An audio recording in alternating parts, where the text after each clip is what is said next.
Hello dear traders, you're watching Economic Calendar on Insta TV with me, Anna Kasatkina. At the end of the current week, the following macroeconomic reports will see the light of day.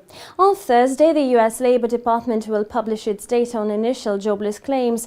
Experts predict a rise to 261,000 claims. For the week ended on July 16, the number of Americans applying for unemployment benefits dropped by 1,000 to 253,000.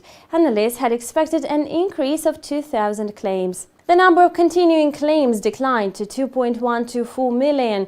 A four-week average totaled 266,750.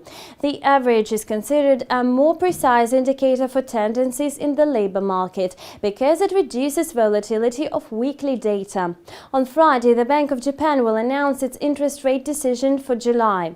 Pundits project that the rate will be kept at the same negative level of -0.1%. At the previous meeting, the Japanese central bank also maintained its overnight call rate at -0.1%. Japan's economy keeps recovering gradually, while growth is limited by the doldrums in emerging markets. Inflationary expectations have been relatively low recently, though they increase in annual terms. In its outlook, the Bank of Japan points out that it expects inflation to reach the targeted level of 2% in the 2017 fiscal year. However, consumer prices will stay around the zero level for now due to falling energy prices and geopolitical events. On Friday, Canada will report on its gross domestic product change for May. Economists forecast a negative growth of -0.5% regarding the previous month. In April, Canada's GDP advanced by 0.1% in comparison with the preceding month, coinciding with economists' expectations. Activity growth in the industrial and utilities sectors was limited owing to a sharp drop in shale oil output. Canada's economy is still struggling to adjust to low energy prices in the global market. The manufacturing sector, which expanded amid higher output of oil products, coal and chemicals, was the largest contributor to GDP growth in April.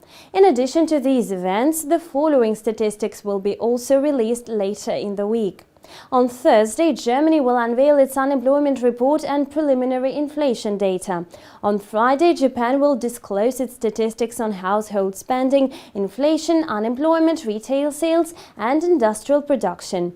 Germany will publish its retail sales data. The Eurozone will reveal its first inflation assessment for July, as well as GDP report for the second quarter. The United States will end the trading week with the releases of GDP first estimate for the second quarter and revised consumer sentiment data from the University of Michigan. And this concludes the list of most recent financial events on Insta TV. See you back later. Bye.